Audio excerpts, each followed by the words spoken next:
Chocolate, chocolate biscuit, chocolate cake, ಹೀಗೆ chocolate ಇಂದ ಮಾಡಿರೋ ರೆಸಿಪಿಗಳಂದ್ರೆ ಹಬ್ಬ ಏನ್ ಇಷ್ಟ ಆಗುತ್ತಲ್ಲ. ಹಾಯ್ ಹಲೋ ಎಲ್ಲರಿಗೂ ನಮಸ್ಕಾರ ಸ್ನೇಹಿತರೆ, ನಾನ್ ನಿಮ್ ಗೆಳತಿ Leela. Welcome to Leela's Nalapakka and many more. Friends, ಇವತ್ತು ನಾನು ಮಾಡ್ತಿರೋ ರೆಸಿಪಿ ಎಷ್ಟು ಸಿಂಪಲ್ ಅಂದ್ರೆ ಅದು ಎಷ್ಟು ಸಿಂಪಲ್ ಆಗಿದೆಯೋ ಅಷ್ಟೇ ಟೇಸ್ಟಿ ಕೂಡ, ಡಬಲ್ ಟೇಸ್ಟಿ ಅಂತ ಹೇಳ್ಬೋದು. ಹೊರಗಡೆ ಹೋಗಿದ ತಕ್ಷಣ ಕೇಕ್ ತರಕ್ಕಾಗಲ್ಲ, ತಿನ್ಲೇಬೇಕಪ್ಪ ಈಗ ಅನ್ನಿಸ್ಬಿಡ್ತು. ಆಗ ತಕ್ಷಣಕ್ಕೆ ಫಟಾಫಟ್ ಅಂತ ಹೇಗ್ ಮಾಡ್ಕೋಬೇಕು ಅಂತ ನಾನು ಈ ವಿಡಿಯೋನಲ್ಲಿ ತೋರಿಸ್ತಾ ಇದ್ದೀನಿ. ಹಾಗೆ ನೀವೇನಾದ್ರೂ ನಮ್ಮ ಚಾನೆಲ್ ನ ಇದೇ ಮೊದಲನೇ ಸಲ ಭೇಟಿ ಕೊಡ್ತಿದ್ದಲ್ಲಿ, ಹಾಗೆ ನಮ್ಮ ವಿಡಿಯೋಸ್ ನ ನೀವು ಇನ್ನೂ ನೋಡಿಲ್ಲ ಅನ್ನೋದಾದ್ರೆ ನಮ್ಮ ಚಾನೆಲ್ ನ ಈ ಕೂಡಲೇ ಸಬ್ಸ್ಕ್ರೈಬ್ ಮಾಡ್ಕೊಳ್ಳಿ. ಹಾಗೆ ನಮ್ಮ ವಿಡಿಯೋಸ್ ನ ನೋಡಿ ಲೈಕ್ ಮಾಡಿ, ಶೇರ್ ಮಾಡಿ, ಕೆಂಪು ಬಣ್ಣದಲ್ಲಿ ಕಾಣುವಂತ ಸಬ್ಸ್ಕ್ರೈಬ್ ನ ಪ್ರೆಸ್ ಮಾಡಿದ್ರೆ ನಿಮ್ಗೆ ಬೆಲ್ ಐಕಾನ್ ನಲ್ಲಿ ಆಲ್ ಅಂತ ಸಿಗುತ್ತೆ. ಅದನ್ನ ಪ್ರೆಸ್ ಮಾಡೋದು ಮಾತ್ರ ಮರಿಬೇಡಿ, ಯಾಕಂದ್ರೆ ಇದರಿಂದ ನಮ್ಮ ವಿಡಿಯೋಸ್ ನ ನೋಟಿಫಿಕೇಶನ್ ನಿಮ್ಗೆ ತುಂಬಾ ಸುಲಭವಾಗಿ ಸಿಗುತ್ತೆ. ಹಾಗೆ ಇವತ್ತು ನಾನು ಮಾಡ್ತಿರೋ ರೆಸಿಪಿನಲ್ಲಿ ಚಾಕ್ಲೇಟ್ ಆಗ್ಲಿ, ವಿಪ್ಪಿಂಗ್ ಕ್ರೀಮ್ ಆಗ್ಲಿ ಯಾವುದನ್ನು ಕೂಡ ಬಳಸ್ತಾ ಇಲ್ಲ. ಕ್ರೀಮ್ ಎಲ್ಲ ಹಾಕೋಬೇಕಂದ್ರೆ ವಿಪ್ಪಿಂಗ್ ಕ್ರೀಮೇ ಬೇಕು ಅದರೆಲ್ಲ ಅನ್ಕೋತೀವಿ. ವಿತೌಟ್ ವಿಪ್ಪಿಂಗ್ ಕ್ರೀಮ್ ಇದರಲ್ಲಿ ಕೂಡ ನಾವು ತುಂಬಾ ಚೆನ್ನಾಗಿ ಒಳ್ಳೆ ಡಿಸೈನ್ ಮಾಡ್ಬೋದು. ಮನೆಯಲ್ಲೇ ಇರೋ ಕಡಿಮೆ ಇಂಗ್ರೀಡಿಯೆಂಟ್ಸ್ ಅಲ್ಲಿ ಹೇಗೆ ಫಟಾಫಟ್ ಅಂತ ಟೇಸ್ಟಿ ಆಗಿರುವಂತ ರೆಸಿಪಿನ ಮಾಡ್ಕೊಂಡ್ ಬರೋದು ಅಂತ ನೋಡೋಣ.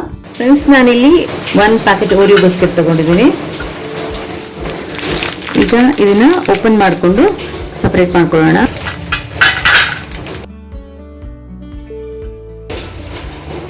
ಈ ತರ ಓಪನ್ ಮಾಡಿಕೊಂಡು ಇದನ್ನ ನಾವು ಈ ವೈಟ್ ಕಲರ್ ಕ್ರೀಮ್ ಏನಿದೆ ಇದನ್ನ ಹೀಗೆ ಸಪರೇಟ್ ಮಾಡ್ಕೊಳ್ಳೋಣ. ಓರಿಯೋ ಬಿಸ್ಕೆಟ್ನ ಮತ್ತೆ ಇದ್ರ ಕ್ರೀಮ್ನ ಎರಡನ್ನೂ ನಾನು ಸಪರೇಟ್ ಮಾಡ್ಕೊಂಡಿದ್ದೀನಿ. ಈಗ ಈ ಓರಿಯೋ ಬಿಸ್ಕೆಟ್ಸ್ ಏನಿದೆ ಇದನ್ನ ನಾವು ಪೌಡರ್ ಮಾಡ್ಕೊಳ್ಳೋಣ.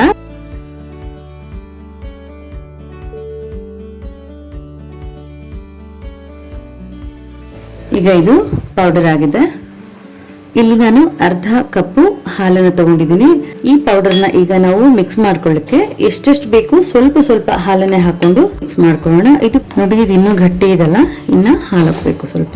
ನೋಡಿ, ಚೆನ್ನಾಗಾಗ್ತದೆ. ಎಷ್ಟು ಶೈನಿಂಗ್ ಇದೆ ನೋಡಿ, ಹೇಗೆ ಹೊಳಪ್ ಬರ್ತಾ ಇದೆ. ಈ ಕನ್ಸಿಸ್ಟೆನ್ಸಿ ಸಾಕು. ಈಗ ಇದನ್ನ ಪಕ್ಕಕ್ಕೆ ಇಡೋಣ.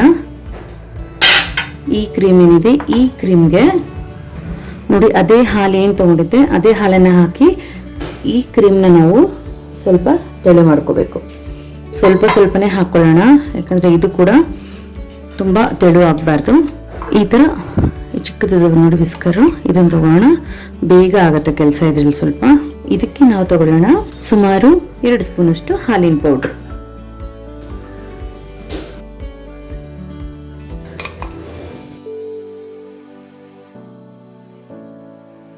ನೋಡಿ, ಕ್ರೀಮ್ ರೆಡಿ ಆಯ್ತು. ಓರಿಯೋ ಕ್ರೀಮ್ ಹಾಗೆ ಹಾಲಿನ ಪೌಡರ್ ಹಾಕಿ ಮಾಡಿರುವಂತ ಕ್ರೀಮ್ ಇದು. ನಾನಿಲ್ಲಿ 5 ಸ್ಲೈಸಸ್ ಬ್ರೆಡ್ ಅನ್ನು ತಗೊಂಡಿದ್ದೀನಿ. ಪ್ರತಿಯೊಂದು ಬ್ರೆಡ್ಡಿನ ಈ ಸೈಡ್ ಏನಿದೆ ಈ ಕಾರ್ನರ್ಸ್ ನ ನಾನು ಕಟ್ ಮಾಡಿ ಪ್ಲೇನ್ ಮಾಡ್ಕೊತೀನಿ.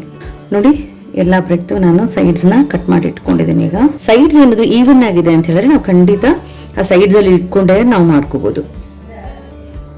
ನಮಗೆ ಬೇಕಾಗಿರೋ ಸಕ್ಕರೆ ಪಾಕ ಮಾಡ್ಕೊಳ್ಳಿಕ್ಕೆ ಸ್ಟವ್ ಆನ್ ಮಾಡ್ತಾ ಇದ್ದೀನಿ. ಒಂದು ಅರ್ಧ ಕಪ್ ಅಷ್ಟು ನೀರು ಹಾಕೊಂಡ್ರೆ ಸಾಕು. ಈಗ ನೀರು ಬಾಯ್ಲ್ ಆಗಕ್ಕೆ ಬರ್ತಾ ಇದೆಲ್ಲ. ಈಗ ಇದಕ್ಕೆ ನಾವು ಜಸ್ಟ್ 1 ಸ್ಪೂನ್ ಸಕ್ಕರೆ ಹಾಕೊಂಡ್ರೆ ಸಾಕು. ನೀವು ಜಾಸ್ತಿ ಅಕಸ್ಮಾತ್ ಸ್ವೀಟ್ ಬೇಕು ಅನ್ಸಿದ್ರೆ ನೀವು ಜಾಸ್ತಿ ಸ್ವೀಟ್ ಕೂಡ ಹಾಕೋಬಹುದು. ಆಲ್ಮೋಸ್ಟ್ ಆಯ್ತು. ಈಗ ಫ್ಲೇಮ್ನ ಆಫ್ ಮಾಡ್ಬಿಡೋಣ. ಇದು 1-2 ನಿಮಿಷ ಆರ್ಲಿ. ಈಗ ಬ್ರೆಡ್ ಎಲ್ಲ ರೆಡಿ ಆಗಿದೆ ಅಲ್ಲ, ಒಂದೊಂದೇ ಬ್ರೆಡ್ನ ಪಕ್ಕಕ್ಕೆ ಇಟ್ಕೊಂಡು ಇಲ್ಲೇನು ಶುಗರ್ ಸಿರಪ್ನ ನಾವು ರೆಡಿ ಮಾಡ್ಕೊಂಡಿದ್ವಿ ನೋಡಿ, ಅರ್ಧ ಕಪ್ ಅಂದರೆ ಅರ್ಧ ಕಪ್ ಅಷ್ಟೇ ಮಾಡ್ಕೊಂಡಿದ್ದೀನಿ. ಈ ಥರ ನೀಟಾಗಿ ನಾವು ಇದಕ್ಕೆ ಅಪ್ಲೈ ಮಾಡೋಣ. ನಿಮ್ಗೆ ಸ್ವೀಟ್ ಏನು ಜಾಸ್ತಿ ಬೇಕಂದ್ರೆ ಖಂಡಿತ ನೀವು ಸ್ವೀಟ್ನ ಕೂಡ ಜಾಸ್ತಿ ಹಾಕೋಬಹುದು. 1-2 ಸ್ಪೂನ್ ಸಕ್ಕರೆನೇ ಹಾಕೋಬಹುದು. ಈಗ ನಾವು ಮಾಡ್ಕೊಂಡಿರುವಂಥ ಈ ಓರಿಯೋ ಕ್ರೀಮ್ನ ಸ್ವಲ್ಪ ಸ್ವಲ್ಪನೇ ಹಾಕೋಣ. ನೀಟಾಗಿ ಈ ಥರ ನೀವು ನೈಫಲ್ಲಿ ಕೂಡ ಅದನ್ನ ಸ್ಪ್ರೆಡ್ ಮಾಡ್ಬೋದು. ಈಗ ಇನ್ನೊಂದು ಸ್ಲೈಸ್ ಬ್ರೆಡ್ ಇಡೋಣ. Same procedure. ಈ ಓರಿಯೋ ಬಿಸ್ಕೆಟ್ಸ್ ಅಲ್ಲೂ ಕೂಡ ತುಂಬಾ ಶುಗರ್ ಕಂಟೆಂಟ್ ಇರುತ್ತೆ, ಹಾಗಾಗಿ ನಾನು ಜಾಸ್ತಿ ಹಾಕ್ಲಿಲ್ಲ.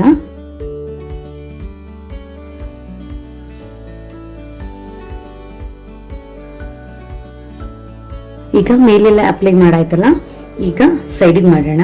ನೋಡಿ, ಹೀಗೆ ಬಿಟ್ರೆ ಸಾಕು. ನೈಫಲ್ಲಿ ಕೂಡ ಆರಾಮ್ಸೆ ಮಾಡ್ಕೋಬಹುದು.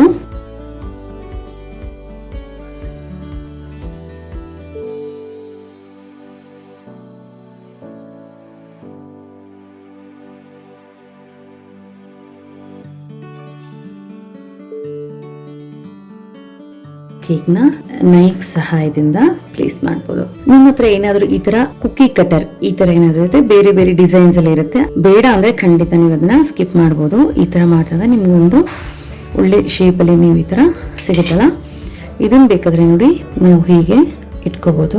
ನೋಡಿ ಎಷ್ಟು ಚೆನ್ನಾಗಿ ಅನ್ಸುತ್ತೆ.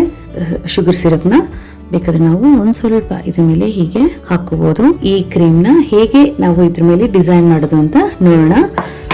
ನಾನಿಲ್ಲಿ ಕ್ಲೀನ್ ಆಗಿರೋ ಒಂದು ಚಿಕ್ಕ ಸೈಜಿನ ಕವರ್ ತಗೋತಾ ಇದ್ದೀನಿ. ಅಥವಾ ನಿಮ್ಮ ಹತ್ರ ಈ ಕವರು ಇಲ್ಲ ಅಂತ ಹೇಳಿದ್ರೆ ನೀವು ಬೇಕಾದ್ರೆ ಹಾಲಿನ ಕವರ್ ಬರುತ್ತೆ ನೋಡಿ, ನಾವು ಹಾಲು ತಗೊಳ್ತೀವಲ್ಲ ಆ ಹಾಲಿನ ಕವರ್ ಕೂಡ ನೀವು ಯೂಸ್ ಮಾಡ್ಬೋದು. ಇದನ್ನ ಹೇಗೆ ಹಾಕೊಳ್ಳೋದು ಅಂತ ತೋರಿಸ್ತೀನಿ ನೋಡಿ. ನಾನು ಹಾಗೆ ತಗೊಂಡು ಇದರಲ್ಲಿ ಪ್ಲೇಸ್ ಮಾಡಬೇಕು. ಇದನ್ನು ನಾವು ಹೀಗೆ ಹಿಡ್ಕೋಬೇಕು. ಈಗ ಇದನ್ನು ನಾವು ನೀಟಾಗಿ ನೋಡಿ ಈ ತರ ಎಳೆದು ಹೀಗೆ ಮಾಡ್ಕೊಳ್ಳಿ. ಹೀಗೆ ಮಾಡಿಕೊಂಡು ನಾನಿಲ್ಲಿ ಈ ತರ ಒಂದು ರಬ್ಬರ್ ಬ್ಯಾಂಡ್ ತಗೊಂಡಿದ್ದೀನಿ. ಈ ರಬ್ಬರ್ ಬ್ಯಾಂಡ್ ಇಂದ ನೀಟಾಗಿ ಇದನ್ನ ಹೀಗೆ ಟೈಟ್ ಮಾಡಿ ಈ ತರ ಇಲ್ಲಿ ಮಾಡ್ಕೊಂಡಿದೀವಲ್ಲ, ಇದಕ್ಕೆ ಚಿಕ್ಕದಾಗಿ ಅಂದ್ರೆ ತುಂಬಾ ಚಿಕ್ಕದಾಗಿ ನಾವು ಒಂದು ಕಟ್ ಮಾಡ್ಬೇಕಷ್ಟೇ. ಇಷ್ಟೇ ಸಾಕು. ನೋಡಿ ಈ ತರ ಬರ್ತಾ ಇದಲ್ಲ, ಎಷ್ಟು ಚೆನ್ನಾಗಿ ಫ್ಲೋ ಆಗ್ತಿದೆ.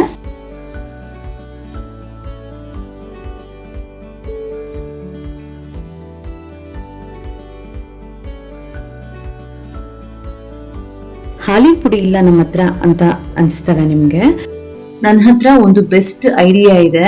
2 ಸ್ಪೂನ್ ಕಸ್ಟರ್ಡ್ ಪೌಡರ್ ಹಾಕಿ ಒಂದು ಅರ್ಧ ಗ್ಲಾಸ್ಗೆ ಹಾಲಲ್ಲಿ ನೀವು 1 ಸ್ಪೂನ್ ಸಕ್ಕರೆ ಹಾಕಿ ಕುದಿಸಿದಾಗ ಸೇಮ್ ಕ್ರೀಮ್ ಕನ್ಸಿಸ್ಟೆನ್ಸಿ ಬರುತ್ತೆ. ಅದು ನಿಮ್ಗೂ ಗೊತ್ತು. ಅದನ್ನ ನಾವು ಸ್ವಲ್ಪ ಹೊತ್ತು ಫ್ರಿಡ್ಜ್ ಅಲ್ಲಿ ಇಟ್ಟು ಅಂದ್ರೆ ಸುಮಾರು 1 ಗಂಟೆಗಳ ಕಾಲ ಫ್ರಿಡ್ಜ್ ಅಲ್ಲಿ ಇಟ್ರೆ ಅದು ಫುಲ್ ಕ್ರೀಮ್ ತರ ಗಟ್ಟಿ ಆಗತ್ತೆ ಅಲ್ವಾ. ಆ ಕ್ರೀಮ್ನ ನೀವು ಆರಾಮ್ಸೆ ಇದೇ ತರ ಸೇಮ್ ಕವರಲ್ಲಿ ಹಾಕಿ ಅಥವಾ ಪೈಪಿಂಗ್ ಬ್ಯಾಗ್ ಅಲ್ಲಿ ಹಾಕಿ ನೀವು ಈ ತರ ಡಿಸೈನ್ ಮಾಡ್ಬೋದು.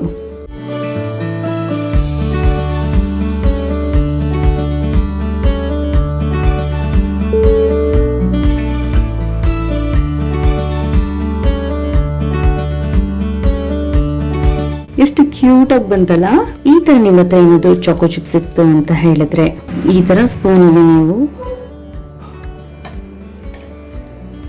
ನೋಡಿ, ಸ್ಮೈಲಿಂಗ್ ಫೇಸ್ ಕೂಡ ರೆಡಿ ಆಗೋಯ್ತು. ತುಂಬಾ ಚೆನ್ನಾಗಿ ಕ್ಯೂಟ್ ಆಗಿ ಕೇಕ್ ನ ನಾವು ಆರಾಮ್ಸೆ ಮಾಡ್ಕೊಂಡು ಎಂಜಾಯ್ ಮಾಡ್ಬೋದು. ಹಾಗೆ ಮಕ್ಕಳಿಗೂ ಕೂಡ ತುಂಬಾ ಇಷ್ಟ ಆಗುತ್ತೆ. ನೋಡಿ ಇಷ್ಟು ಚೆನ್ನಾಗಿರೋ ಕೇಕ್ ನ ಕಟ್ ಮಾಡಕ್ ನಿಜವಾಗ್ಲೂ ಬೇಜಾರಾಗುತ್ತೆ. ಆದ್ರೆ ಇದ್ರ ಕಟಿಂಗ್ ಸೆರೆಮನಿ ಆಗ್ಲೇಬೇಕು. ನನ್ನ ಮಕ್ಕಳಂತೂ ನನ್ನ ಹಿಂದೆನೆ ನಿಂತ್ಕೊಂಡಿದ್ದಾರೆ. ನಾನು ಕಟ್ ಮಾಡ್ಲಿಲ್ಲ ಅಂದ್ರೆ ಅಷ್ಟೇ, ಪೂರ್ತಿ ಶೇಪ್ಲೆಸ್ ಆಗಿ ಎಲ್ಲರ ಬಾಯಿಗೂ ಹೋಗ್ಬಿಡುತ್ತಿದ್ದು. ಸೊ ಹಾಗಾಗಿ ಮಾಡೋಣ. ಇಲ್ಲಿ ವಿಡಿಯೋನಲ್ಲಿ ನಾನು ನಿಮ್ಗೆ ತೋರಿಸೋ ಸಲುವಾಗಿ ನಾನು ಈಗಲೇ ಕಟ್ ಮಾಡ್ತಾ ಇದ್ದೀನಿ. ಈ ಕೋಲ್ಡ್ ಕೇಕು ಆದಷ್ಟು ಫ್ರಿಡ್ಜ್ ಅಲ್ಲಿ ಇಟ್ಟು ಅಂದ್ರೆ ಸುಮಾರು 1 ಗಂಟೆಗಳ ಕಾಲ ಆದ್ರೂ ಫ್ರಿಡ್ಜ್ ಅಲ್ಲಿ ಇಟ್ಟು ತಿಂದ್ರೆ ಇನ್ನೂ ಸೂಪರ್ ಟೇಸ್ಟಿ ಆಗಿರುತ್ತೆ. ಕೇಕ್ ಮೇಲಿಂದ ನೋಡ್ಲಿಕ್ಕೆ ಎಷ್ಟು ಚಾಕ್ಲೇಟಿ ಆಗಿದೆಯೋ ಒಳಗೂ ಕೂಡ ಅಷ್ಟೇ ಕ್ರೀಮಿ ಆಗಿದೆ. ಟೇಸ್ಟ್ ಮಾಡೋಣ ಇದನ್ನ. ತುಂಬಾ ಚೆನ್ನಾಗಿದೆ, ಸಕ್ಕತ್ತಾಗಿದೆ.